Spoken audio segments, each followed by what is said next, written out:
بسم اللہ الرحمن الرحیم۔ السلام علیکم ناظرین۔ آج ہم داستان صحابہ کرام کی کے زیر عنوان جس صحابی رسول صلی اللہ علیہ وسلم کا ذکر کر رہے ہیں، بہت ہی پیارے صحابی، اللہ اور اس کے رسول سے محبت کرنے والے، تارک دنیا اور انتہائی خلوص کے مالک، میری مراد حضرت عمیر بن سعد انصاری رضی اللہ تعالی عنہ۔ آپ انصاری سے یہ ثابت ہے کہ آپ مدینہ طیبہ کے رہائشی ہیں، اور انصار ان لوگوں کو کہتے ہیں کہ جب حضور اکرم صلی اللہ علیہ وسلم اور صحابہ کرام نے ہجرت کی تو اہل مدینہ نے اپنا دل کھول کر اپنا مال، اپنی جان، اپنا گھر بار، سب کچھ اپنے بھائیوں کے لیے پیش کر دیا۔ اس طرح ان کا نام انصار پڑا۔ انصار مطلب ہے نصرت کرنے والا، مددگار، مدد کرنے والا۔ تو انہوں نے اسلام کی مدد کی، مسلمان مہاجروں کی مدد کی، دین کی مدد کی، اور جیسے اللہ نے قرآن مجید میں کہا کہ اللہ کو قرض دو، قرض حسنہ دو، تو اللہ کی راہ میں انہوں نے اپنا جان اور مال خرچ کیا۔ یہ حضرت عمیر بن سعد انصاری رضی اللہ تعالیٰ عنہ اتنے معروف صحابی نہیں ہیں، آپ نے بہت کم ان کا تذکرہ سنا ہوگا، لیکن ان کی شخصیت اتنی پیاری اور ان کی عادات اتنی پیاری ہیں کہ تاریخ نے اپنے سینے کے اندر ان کی یادداشتوں کو محفوظ کیا ہے۔ والد غریبی میں داغ مفارقت دے گئے، بچپن میں یتیم ہو گئے، اور ان کی والدہ نے قبیلہ اوس کے ایک مالدار شخص جلاس بن سوید سے شادی کر لی۔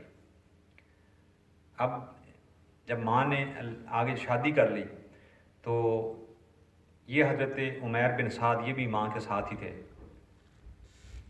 والد نے، نئے والد نے ان کو اس طرح پالا، اتنی محبت دی، اتنا پیار دیا کہ ان کو اپنی یتیمی یاد نہیں آئی، اتنی محبت کے ساتھ انہوں نے پالا، اور انہوں نے بھی سگے بیٹوں سے بڑھ کر ان کا ادب کیا، ان سے محبت کی، جلاس بن سوید سے۔ تو یہ 10 سال کی عمر میں اسلام قبول کر چکے تھے، اور ان کی والدہ بھی اسلام قبول کر چکی تھی۔ یہ بہت مشکل دور تھا۔ ابتدائی لوگ جو مسلمان ہوئے اور ان کے لیے بڑی بڑی مشکلات کھڑی کی گئیں، ان کو تکلیفیں دی گئیں، ان کا جانی نقصان ہوا، مالی نقصان ہوا، مگر یہ لوگ ثابت قدم رہے۔ تو حضرت عمیر بن سعد انصاری یہ 10 سال میں مسلمان ہو چکے تھے، اور پھر تقریباً تمام مشکلات انہوں نے فیس کی جس طرح اوائل صحابہ کرام نے فیس کی۔ ہوا یہ کہ ایک دفعہ جب غزوہ تبوک پیش آیا، اور یہ مدینہ طیبہ سے کافی دور تھا، یہ پہلا اتنا لمبا سفر تھا کہ دور جا کر جنگ کرنی ہے، یہ عراق کے بارڈر کے ساتھ لگتا علاقہ ہے۔ تو آقا علیہ السلام نے جب اعلان فرمایا، اس سے پہلے جب حضور اعلان کرتے تھے، کسی کوئی مہم آتی تھی، کوئی جنگ آتی تھی، تو آپ ایگزیکٹ اناؤنسمنٹ نہیں کرتے تھے، اس لیے کہ دشمن کو خبر نہ پہنچ جائے، یعنی صحیح معلومات نہیں عوام کو دیتے تھے کہ کہاں جانا ہے، معلومات کچھ اور دیتے اور جانا کہیں اور ہوتا، تاکہ دشمنوں کی چالوں سے محفوظ رہیں اور اپنے مقصد تک پہنچ جائیں اور دشمن کو اطلاع بھی نہ ہو۔ اس دفعہ یہ تھا کہ سفر بہت لمبا تھا، مارکا بہت بڑا تھا، اور تبوک میں یہودی بہت بڑی پاور تھے، اور اس عیسائیوں کا بھی اس میں شریک تھے کہ بہت بڑی جنگ ہونے والی تھی۔ تو آقا علیہ السلام نے، سفر بھی لمبا تھا، جنگ بھی بڑی تھی، تیاری بھی بہت کرنی تھی، تو آقا علیہ السلام نے اناؤنسمنٹ کر دی کہ ہم نے وہاں پر جانا ہے، اس لیے ہر بندہ ذہنی طور پر تیار ہو اور تیار رہ کر اس قسم کا ساز و سامان ساتھ لے۔ اب آقا علیہ السلام نے جب اعلان فرمایا کہ مسلمانوں کو تمہارے مال کی ضرورت ہے، تمہاری جانوں کی بھی ضرورت ہے لیکن تمہارے مال کی بھی ضرورت ہے، تو ہر صحابی اپنی اپنی کوشش، ہمت سے بڑھ کر اسلام کی راہ میں قربانی دے رہا ہے۔ یہ وہ موقع ہے جب عمر فاروق رضی اللہ تعالیٰ عنہ آدھا سامان لے آئے، جب ابو بکر صدیق رضی اللہ تعالیٰ گھر کا سارا سامان لے آئے۔ یہ وہ موقع ہے جب عبد الرحمن بن عوف نے انتہا کر دی مال دینے کی، تو ہر کوئی لے کے آ رہا تھا، لیکن یہ جلاس بن سوید جو عمیر بن سعد کے نئے باپ تھے، وہ کچھ بھی نہیں کر رہے تھے، وہ مالدار بندہ تھا، لیکن وہ مال لے کر نہیں آ رہا تھا حضور کی بارگاہ میں۔ تو حضرت عمیر بن سعد کو بڑی تکلیف تھی کہ ساری دنیا قربانیاں دے رہی ہے اور ایک میرا باپ ہے کہ وہ کچھ بھی نہیں دے رہا۔ ایک دن جا کے ان کو تبلیغ شروع کر دی کہ ساری دنیا اسلام کے لیے قربانیاں دے رہی ہے تو آپ کو بھی کرنا چاہیے۔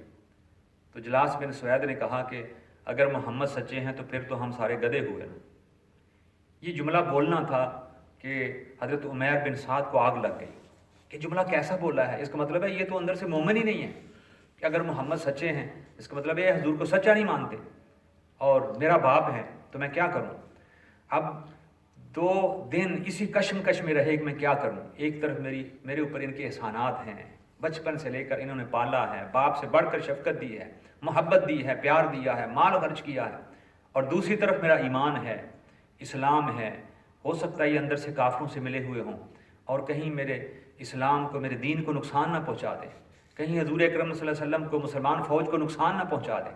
تو یہ تکلیف میں پوری رات رہے اور پھر جا کر آقا علیہ السلام کی بارگاہ میں سب کچھ کھول دیا، آنسوں کی برسات میں عرض کیا یا رسول اللہ، میں ایک طرف احسانات دیکھتا ہوں اپنے باپ کے کہ مجھے بچپن میں انہوں نے یتیم کو پالا ہے اور آج تک انہوں نے مجھے نہ اف کہا ہے نہ کسی چیز سے روکا ہے، اتنے احسانات کہ میں بیان نہیں کر سکتا۔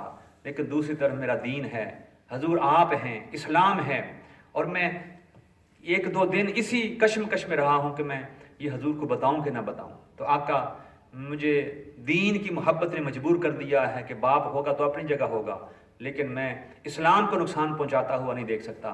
تو حضور یہ سارا ماجرا ہے۔ میرے باپ جلاس بن سوید نے یہ لفظ بولے ہیں، اگر محمد سچے ہیں تو ہم تو سارے گدھے ہوئے۔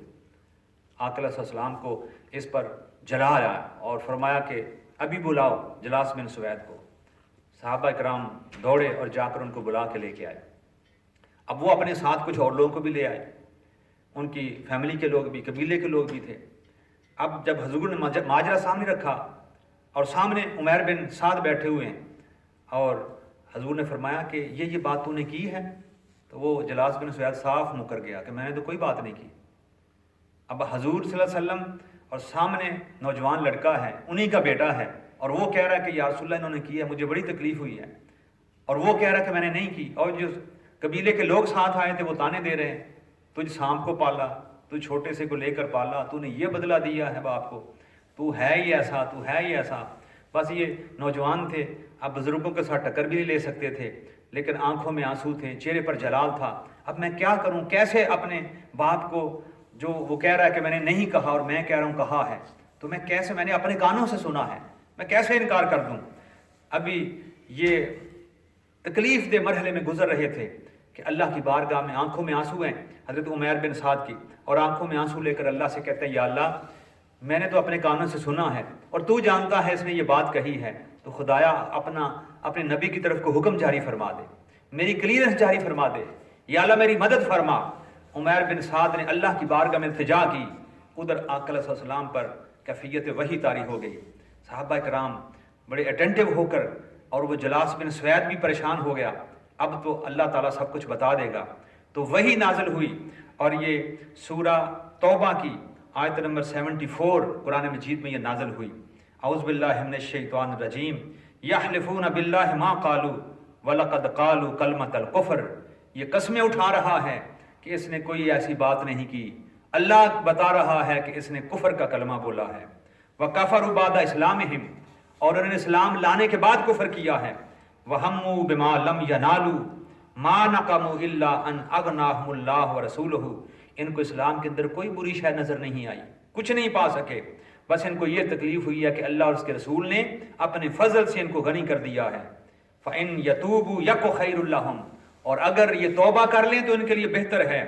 وَإِنْ يَتَوَلَّوْا يُعَذِّبْهُمُ اللَّهُ عَذَابًا أَلِيمًا، اور اگر یہ پھر گیا تو اللہ تعالیٰ اس کو بڑا دردناک عذاب دے گا، فی الدنیا والآخرہ، دنیا میں بھی اور آخرت میں بھی۔ وَمَا لَهُمْ فِي الْأَرْضِ مِنْ وَلِيٍّ وَلَا نَصِيرٍ، اور پھر پورے جہان اور دنیا کے اندر اس کا کوئی مددگار نہیں ہوگا۔ جب آقا کی وحی کی کیفیت ختم ہوئی تو حضور نے یہ آیت پڑھ کے سنائی، اور حضرت عمیر بن سعد سجدے میں گر گئے، یا اللہ تیرا شکر ہے، تو نے میرے دل کی بات سن لی اور مجھے کلیئر کر دیا۔ اور ادھر جلاس بن سوید کی آنکھوں میں بھی اللہ کے خوف کے آنسو ہیں، اور حضور کی بارگاہ میں ہاتھ جوڑ کے کہتا ہے یا رسول اللہ میں نے یہ بات کی ہے، میں اس کو دبا رہا تھا، میں نے یہ بات کی ہے، یا رسول اللہ مجھے خدا کے واسطے معاف کر دے، مجھے رب کے لیے معاف کر دے، میں توبہ کرتا ہوں۔ سجدے میں گر گیا اور توبہ کر کے دوبارہ ایمان لے کر مسلمان ہو گیا، اور پھر ساری عمر احسان مند رہا اپنے بیٹے کا۔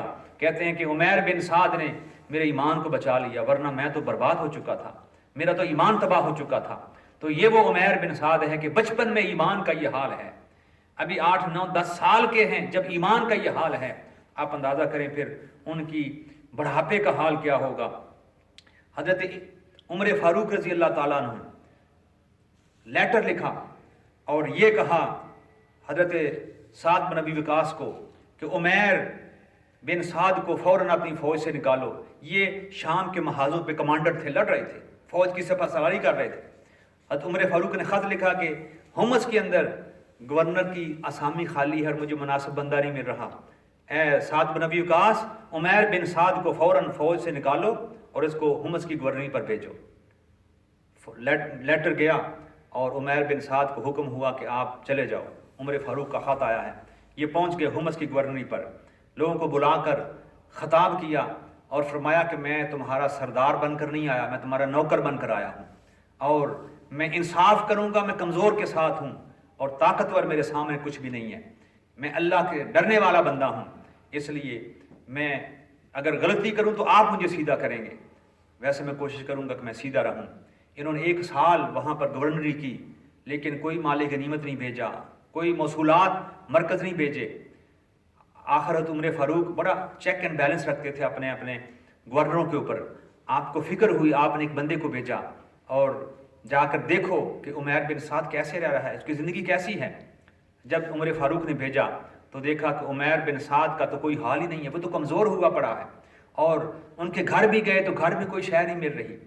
واپس آئے، جا کر بتایا، 1 سال اور گزر گیا، پھر کوئی شے نہیں بھیجی۔ عمر فاروق کہہ رہے ہیں کہ ساری ملک سے آ رہے ہیں، پیسے آ رہے ہیں، مال آ رہا ہے، ٹیکس آ رہا ہے، عمیر سے کیوں نہیں آ رہا؟ آپ نے خط لکھ کر عمیر بن سعد کو بلا لیا، مدینہ طیبہ میں حاضر ہوئے، ہاتھ میں ایک پیالہ ہے اور ایک تھیلا ہے جس میں زاد راہ ہے، اور پیدل چلتے چلتے کمزور ہو کر مدینے پہنچتے ہیں۔ عمر فاروق کہتے ہیں کہ اے عمیر بن سعد، گھوڑے پر نہیں آیا شام سے؟ حضور نہیں، پیدل ہی آیا ہوں۔ کیوں اتنی دور سے پیدل آیا ہے؟ کہا وہ گھوڑا تو وہ تو بیت المال کا تھا، اور میں نہیں سمجھتا تھا اللہ نے مجھے ٹانگیں دی ہے تو مجھے کیا ضرورت ہے گھوڑے پر بیٹھنے کی، اس لیے میں پیدل ہی وہاں سے آ گیا ہوں۔ تو کیا لے کر آیا ہے؟ کوئی خزانے میں جمع کرانے کے لیے؟ تو عرض کیا حضور میرے پاس کوئی شے نہیں ہے، نہ اپنے لیے نہ خزانے کے لیے۔ تو پوچھا کیوں، تو کیا وہ اس مال کو کرتا تھا؟ تو بتا دیا کہ جو آتا تھا وہ رب کے راستے میں خرچ کر دیتا تھا۔ میں نے کمیٹی بنائی تھی نیک لوگوں کی، پاک لوگوں کی، ان سے پوچھتا تھا یہ مال آیا ہے کہاں خرچ کرنا ہے، وہ جہاں کہتے خدا کی راہ میں تقسیم کر دیتے۔ عمر فاروق بڑے خوش ہوئے، ان کو سینے سے لگایا اور کہا تو نے میری امیدوں پر پانی نہیں پھیرا، اللہ میں تمہیں دوبارہ گورنری کا پروانہ دیتا ہوں۔ عرض کیا، ہاتھ جوڑ لیے، حضور مجھے گورنری نہیں چاہیے، میں تھوڑا فیملی کو ٹائم دینا چاہتا ہوں، بچوں کو، اللہ کو، آخرت کو، قیامت کو وقت دینا چاہتا ہوں۔ فرمایا ٹھیک ہے۔ مدینے سے باہر جا کر ڈیرا لگا لیا۔ 1 سال گزرا، عمر فاروق نے اپنے جاننے والے ایک حارث تھا، یہ ہاشمی تھے، ان کو بھیجا کہ جاؤ جا کر دیکھو عمیر بن سعد کی زندگی کیسی ہے۔ یعنی یہ شک تھا کہ مال اگر دکھایا نہیں تو ہو سکتا ہے کسی اور وائے سے، جیسے آج کل ہوتا ہے کہ بینکوں میں بھیج دیا، کسی اور وائے سے گھر میں بھیج دیا ہو، اور آج کل بڑا اچھا کھانا پینے کا بندوبست ہو، عیاشی کر رہا ہو۔ فرمایا کہ ذرا غور سے دیکھنا۔ گئے، 3 دن جا کر وہ حارث حضرت عمیر بن سعد کے مہمان رہے، اور وہ جو کی خشک روٹی ان کو روزانہ پیش کر دیتے۔ اب وہ بڑے حیران تھے کہ گھر میں کوئی سامان نہیں ہے اور فقر کا عالم ہے، اور بالآخر ہمسایوں نے کہا کہ تو 3 دن سے بیٹھا ہوا یہاں پہ آ کے مہمان بن کے، عمیر کے پاس وہی روٹی ہوتی ہے جو تجھے دے دیتا ہے، اگر تو اور رہا تو یہ بھوکا مر جائے گا، اس کے پاس اتنا مال نہیں ہے کہ مہمانوں کو کھلا سکے۔ جا کر حضرت عمر فاروق کو بتایا، حضرت عمر فاروق آنکھوں میں آنسو آ گئے کہ خدا نے ایسے بندے بھی پیدا کیے ہیں۔ بلایا عمیر بن سعد کو، آؤ مدینے میں بلا کے پوچھا عمیر، اور پھر ایک مال بھیجا تھا، اشرفیاں بھیجی تھیں، اور بتایا تھا کہ اگر عمیر کا وہی حال ہو جو یہاں تھا، اگر غربت ہو تو یہ تھیلی دے دینا، اشرفیاں دے دینا۔ وہ اشرفیاں دینے لگے تو انہوں نے کہا مجھے اشرف کی کوئی ضرورت نہیں ہے۔ بالآخر بیگم نے کہا کہ حضرت آپ لے لیں، ہمارے محلے میں جو غریب ہے ہم ان کو دے دیں گے، اگر آپ کو ضرورت نہیں ہے تو غریب کا محلے میں ان کو دے دیں گے۔ وہ اشرفیاں لے لیں۔ عمر فاروق سمجھے کہ لے لی ہیں، کچھ عرصے بعد بلایا واپس، پوچھا وہ اشرفیاں کہاں ہیں؟ بتایا کہ حضور وہ تو ہمارے محلے میں بہت غریب ہیں، بلکہ یہ جملے بولے، ہاں مجھے یاد آ گیا، جملے یہ بولے کہ وہ میں نے بھیج دیے ہیں، اس جگہ پر بھیج دیے ہیں وہ اشرفیاں، وہ مال، کہ اس وقت کام آئیں گی جب اولاد بھی کام نہیں آتی، اس وقت کام آئیں گی جب رشتہ دار بھی کام نہیں آتے۔ عمر فاروق سمجھ گئے اس نے وہ خدا کے رستے میں تقسیم کر دیا ہے، اور خود فاقوں کے اوپر گزارا ہے، رات مصلح کے اوپر دن کے ساتھ روزہ رکھتے ہیں۔ یہ وہ اللہ کے بندے ہیں جنہوں نے گورنر بھی کی، جنہوں نے ملک کی خدمت بھی کی، جنگیں بھی لڑیں، اور حال یہ تھا کہ مال آ رہا ہے مگر قبول نہیں ہے۔ اللہ تعالیٰ ان پہ اپنی رحمت نثار فرمائے۔ وہ رب سے راضی تھے اور اللہ ان سے راضی تھا۔ اللہ تعالیٰ ان کے نقش قدم پہ ہمیں چلنے کی توفیق عطا فرمائے۔